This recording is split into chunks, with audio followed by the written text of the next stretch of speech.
Hello, welcome back to Lady Love Said Reads. My name is Jessica and welcome to my August library haul.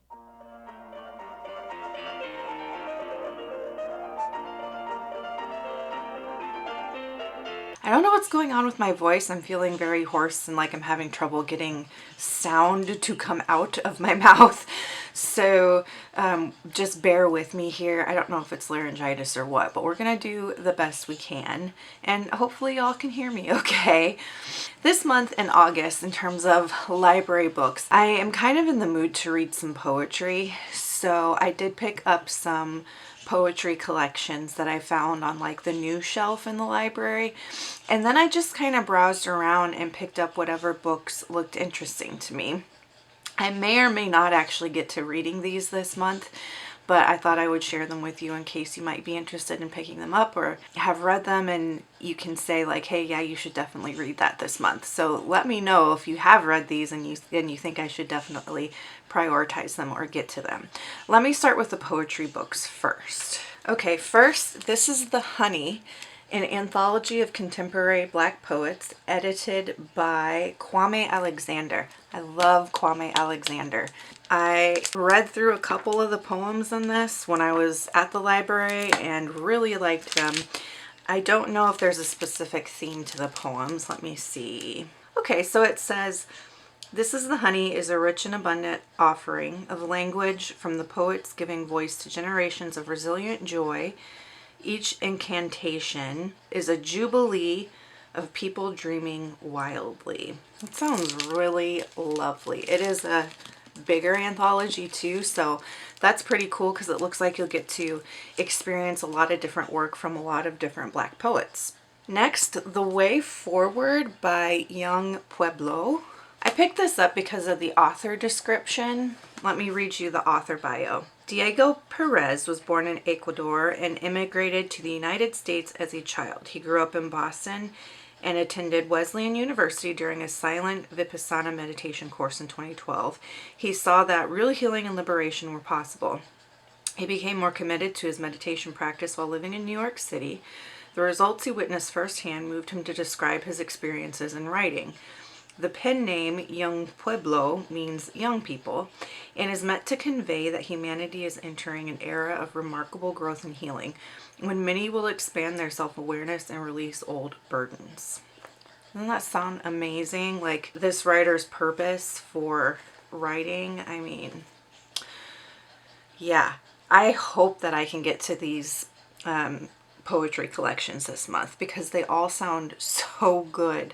And, you know, maybe what I can do is just like try to read a couple poems every day. That could be a way to go about it. And then the last poetry collection that I got is Pretty Boys Are Poisonous by Megan Fox. I've heard different things about the quality of this work. Megan Fox is an actress. You probably all know that. She's married to Machine Gun Kelly. And this, I guess, is a collection of poetry she wrote as a way to heal from being mistreated by the men in her life. And I feel like any hetero woman could use a good dose of this. So I'll give it a try. We'll see what it's like. If it's anything like, what's her name, Rupi Kaur, I won't like it. But if it is more poetic in nature, maybe more like a Taylor Swift song, then I probably will like it. So we'll see. We will see where this lands. It's a shorter one too, so I think I can actually get through this month. Those were the poetry collections. Now, I did this thing and it was, I don't know, it was kind of creepy how it happened, kind of eerie. I picked up 3 books that the cover and the title appealed to me, and something about them was just like calling out to me. And each of these 3 books, it turns out, are set in Appalachia in the United States. And I felt like every time I picked up a book, it was like set in Appalachia, set in Appalachia. And I was like, okay, there's something happening here. So I went ahead and checked them out. Let me share with you what they are. The first is Chey by Misha Marin. When 16-year-old Chey meets Cam, who is new to their small town in West Virginia, she thinks she's found someone who is everything she's ever wanted in a companion. The two become fast friends and then more. So it sounds like a little bit of obsessive friendship, which I love that theme. And when Chey ends up pregnant, Cam begins a different transition, trying on clothes that Chey can no longer fit into and using female pronouns. So also includes the experience of a character transitioning. Chey tries to be fully supportive as Cam becomes the person she wants to be. And this looks like it is adult literary fiction. I don't know anything about this author. So she's won a prize. She was the recipient of the Thomas Wolfe Fiction Prize in 2015. And she got an Appalachian Writing Fellowship from Lincoln Memorial University. So it sounds like an Own Voices story to a degree that this writer is from Appalachia herself. Am I saying that correctly? Is it Appalachia or Appalachia? Please correct me down below. I really love the author photo. The photo itself gives off vibes of someone that I would want to speak to, just because it's so like earthy. That was the first one I picked up, set in Appalachia. Second one, Smother Moss by Alyssa Allering. And this is also adult literary fiction. It says in 1980s Appalachia, so I guess historical fiction too. In 1980s Appalachia, sisters Sheila and Angie couldn't be more different. While their mother works long shifts at the nearby asylum, Sheila cares for their home and keeps to herself, even when enduring relentless bullying.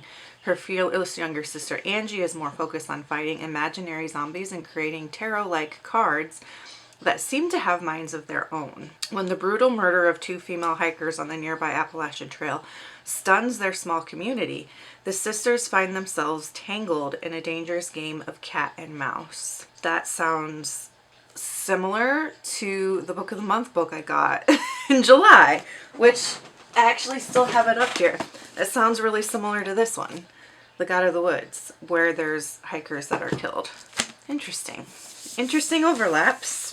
And then the last one to share is called In the Hour of the Crows. Now this one sounds the most interesting to me of all of my novels that I checked out. So I might actually get to it if I have the time. So it's In the Hour of the Crows by Dana Elmendorf. And it says, in a small town in Appalachia, people paint their doorways blue to keep spirits away. Black ferns grow where death will follow. And Weatherly Opal Wilder is a death talker. Color me intrigued. When called upon, she can talk the death out of the dying and save their lives. Only once, never twice. But this truly unique gift comes at a price, rooting Weatherly to people who only want her around when they need her and resent her backwater ways when they... That sounds really intriguing. And one of my bookish friends, Chey, she lives in Appalachia. And she talks a lot about folk craft in that area.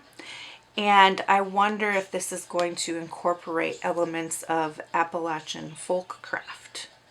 Be really cool or interesting if this writer did that. So I do think it's an adult, either horror or fantasy, or maybe just magical realism. Those are my library checkouts. Have you read any of these? Or here's another thing. Is there one from this list that you're like, that sounds really interesting and you would really like to see me read? Because I can do that too. Like if there's one here that all of you are like, read that one, I want to know what it's like, tell me. And then I can make sure to read it and vlog it. Cool? Deal? Awesome. Okay. If you just want to leave me an emoji to let me know you're here, leave me a fern emoji, because on both of these covers we've got ferns. I don't know if those are common like on the Appalachian Trail or anything, but it can't be a coincidence. Like it's got to be something regional related there. So yeah, leave me a fern. And until next time, make sure that you continue to read good books, drink good coffee, take care of yourselves and each other. Bye!